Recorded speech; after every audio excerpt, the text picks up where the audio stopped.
വരുന്നു.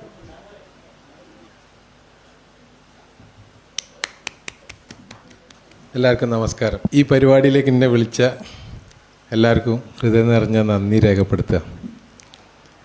ഞാൻ അടുത്തത് ഭയങ്കര കോമഡിയാണ്. ഞാൻ അറിയപ്പെട്ടത് നിങ്ങളെല്ലാവരും അറിയണത് ശിരൂർ ദുരന്തത്തിലാണ്. മെനയാന്ന് 13-ാം തീയതി ഈ ശിരൂർ ദുരന്തത്തെ പറ്റിയിട്ടൊരു പുസ്തകം ഇറക്കി അർജുൻ്റെ അമ്മ. ആ പുസ്തക പ്രകാശനത്തിന് എന്നെ വിളിച്ചിട്ടില്ല, ഞാനില്ല. ഞാൻ അതിൽ വലിയ സംഭവമാണെന്നൊന്നല്ല ഞാൻ ചിന്തിക്കുന്നത്. അതിനു വേണ്ടി എൻ്റെ ജീവിതം ഞാൻ തച്ചുടച്ചിട്ടുണ്ട്. ഇനിയൊന്നും ചെയ്യാൻ ബാക്കിയില്ല. ആരോഗ്യം കൊണ്ടും പണം കൊണ്ടും എല്ലാം കൊണ്ടും ഒരാളെ എടുക്കാൻ വേണ്ടിയിട്ട് എത്രത്തോളം ആരോഗ്യം നഷ്ടപ്പെടുത്താം, എത്രത്തോളം പണം നഷ്ടപ്പെടുത്താം മറ്റുള്ളവന് വേണ്ടിയിട്ട് അതിൻ്റെ പരമാവധി ഒരാൾ ചെയ്തതാ. ആ ആളാണ് ഞാൻ. എന്നിട്ട്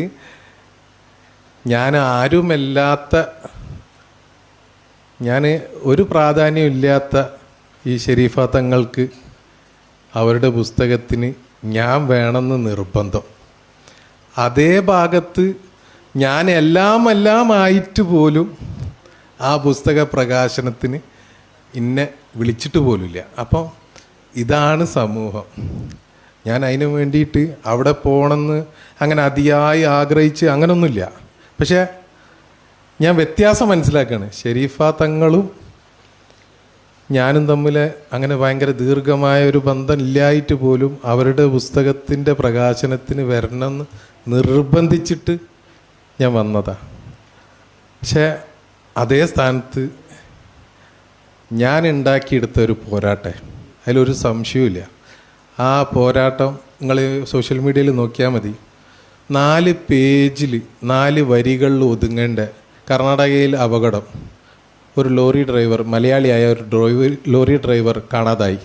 ഇത്രയിൽ ഒതുങ്ങേണ്ട ഒരു വിഷയത്തിന് ലോകം മൊത്തം ചർച്ച ചെയ്യിപ്പിക്കാൻ കഴിഞ്ഞിട്ടുണ്ടെങ്കിൽ അത് ഏത് വിഷയത്തിലും ആൾക്ക് കഴിയൂട്ടോ. അതിന് ഒരു ടെക്നിക്കുണ്ട്. ആ ടെക്നിക്ക് ഉപയോഗിച്ചാൽ എല്ലാ വിഷയവും ലോക ശ്രദ്ധയിൽ കൊണ്ടുവരാൻ പറ്റും.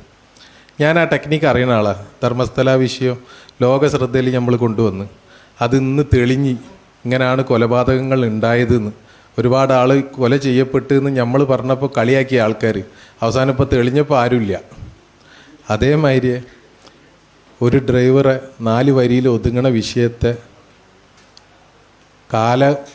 മഴക്കാലവും വേനൽക്കാലവും ഒക്കെ അവിടെ അനുഭവിച്ച് നിന്നിട്ട് ആ പുസ്തകത്തിൽ ഒരു ഫോട്ടോ മാത്രം മനാഫ്, അതിനെ ഒരുപാട് മോശമായി ചിത്രീകരിച്ച ആളുകൾ പോലും എന്നെക്കാൾ കൂടുതൽ പ്രാധാന്യത്തോടു കൂടി ആ പുസ്തകത്തിലും അതുപോലെ അതിൻ്റെ പ്രകാശനത്തിലും നിന്നപ്പോഴാണ് ഞാൻ ഷെരീഫ മാഡത്തിനെ ഞാനിങ്ങനെ ആലോചിക്കുന്നത്.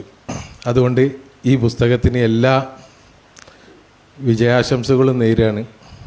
ഇനിയും ഒരുപാട് സ്വന്തം അനുഭവങ്ങൾ എഴുതാൻ കഴിയട്ടെ എന്ന് ആശംസിക്കുകയാണ്. ഇപ്പോഴാണ് ഞാൻ മനസ്സിലാക്കിയത് ഈ പുസ്തകം എഴുതുന്നതിൻ്റെ പ്രാധാന്യം എന്താണെന്ന്. എന്നോട് പല ആൾക്കാരും പറഞ്ഞിരുന്നു ശിരൂർ വിഷയത്തെ പറ്റിയിട്ടൊരു പുസ്തകം എഴുതണം, ധർമ്മസ്ഥല വിഷയത്തിനെ പറ്റി പുസ്തകം എഴുതണം എന്നൊക്കെ കുറേ ആൾക്കാർ പറഞ്ഞു. സിനിമ എടുക്കണം എന്നൊക്കെ പറഞ്ഞ് പ്രധാനപ്പെട്ട കേരളത്തിലെ നമ്പർ 1 ആക്ടേഴ്സ് ബന്ധപ്പെട്ടിട്ട് പോലും ഞാൻ അതിനൊന്നും വലിയൊരു പ്രാധാന്യം ഉണ്ടെന്ന് വിചാരിച്ചില്ലേനും. ഇപ്പോഴാണ് മനസ്സിലായത്. അത് മറ്റുള്ളവർക്ക് നമ്മളെ കൂടെ ഉള്ള ആളുകളെ നമ്മൾ ചേർത്ത് പിടിക്കുമ്പോഴാണ് രസം. ചില വിഷയങ്ങൾ കഴിയുമ്പോൾ നമ്മൾ ഓരോങ്ങനെ തട്ടി ഒഴിവാക്കുമ്പോൾ ഭയങ്കര വിഷമമാണ്. ഈശ്വർ മൽപ്പ എന്ന് പറഞ്ഞ ഒരാളെ പറ്റിയും കൂടി പറയാം. അയാൾ അർജുനെ എടുത്ത ആളൊന്നുമല്ല, പക്ഷെ എന്ന് പറഞ്ഞു കഴിഞ്ഞാൽ ആ പുഴയിൽ ഇറങ്ങിയ ആളാണ്. ശമ്പളം കൊടുത്തിട്ടാട്ടോ ഇറങ്ങിയത്, കൂലി കൊടുത്ത്, ഫ്രീ അല്ല. എന്നിട്ട് പോലും അദ്ദേഹത്തിന് നമ്മൾ കൊടുത്ത പ്രാധാന്യമാണ്. ഇതിൻ്റെ തൊട്ടപ്പുറത്തുള്ള പിലാമന്തോള് ആ മൂസത്ത് എന്ന് പറഞ്ഞ ഹോസ്പിറ്റലിൽ ആ കുട്ടികളെ ഞാൻ കൊണ്ടുപോയി ചികിത്സിച്ചിട്ട് ഭേദമാക്കണതിൻ്റെ ഒരു പരിധി വരെയെങ്കിലും എത്തിച്ചു വിട്ട്. അതാണ് നന്ദി എന്ന് പറയുന്നത്. ഈ നന്ദി ആർക്കുണ്ട് ആർക്കില്ല എന്നുള്ളത് പിന്നത്തെ കാര്യം. ഏതായാലും ഞാൻ നിർത്തുകയാണ്. മാഡം ഒരുപാട് ഉയരങ്ങളിൽ എത്തട്ടെ. അപ്പോൾ അത് പറഞ്ഞുകൊണ്ട് നിർത്തുകയാണ്. നന്ദി, നമസ്കാരം.